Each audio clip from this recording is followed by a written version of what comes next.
وائل لم تتحدث عن برشلونه كويس. مين؟ قال لك يروح لبرشلونه. هم ال 50 مليون برشلونه قادرين وريال مدريد قادرين. انا ما عجب ليه يمشي برشلونه؟ لانه معاه لاعبين شباب مع شباب فريق شباب. طيب ما اسينسيو شاب صغير اسينسيو 22 سنه. روديجير عمره 90. روديجير ولا شو اسمه؟ رودريجو قال لك عمره 90. بيروح للكبار. مودريتش عنده 45. مودريتش خليه يمشي، يعني يلقى نفسه مع الشباب. يمشي مع كوبارس، يمشي مع بيدي، يمشي مع صغار لامين يامال. اطفال دول اطفال ان شاء الله يغلط يمشي برشلونه وبعد يمشي الريال. يمشي.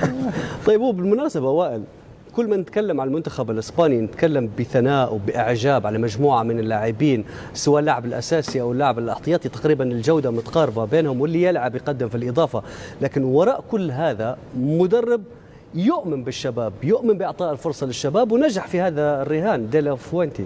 فعلا، لانه اختيار من البدايه كان ممتاز من الاتحاد الاسباني يا مهند. مدرب قدر انه يعد اكثر من منتخب في خلال السنوات اللي فاتت.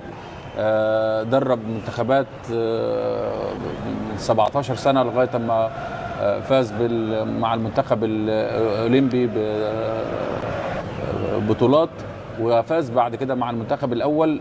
كل اللاعبين اللي يمتلكهم المنتخب الاسباني كلهم حاليا تدربوا تحت ايده، باستثناء اللعيبه الكبار في السن اللي مش موجودين اساسا. يمكن موراتا مثلا هو اكبر لاعبين في الفريق، وفابيان رويز، دول اكبر لعيبه مش ممكن ما اشتغلوش مع المدرب، انما هو عارف كل اللاعبين وعارف كل المجموعه اللي موجوده معاه، عارف امكانيات اللعيبه بشكل كويس جدا، فده بيسهل عليه التحضير، ما يبقى عارف اللعيبه اللي هو هيستدعيها للمباريات اللي جايه.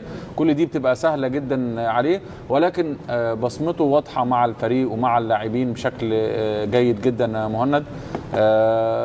كان اختيار مستغرب، ولكن اللي قدمه الفريق في اليورو والاداء المميز اللي قدمه برغم اصابه واحد من اهم اللاعبين وهو رودري، انما الفريق دايما غني باللاعبين، ودايما اللاعبين متشابهين اللي عنده في المراكز.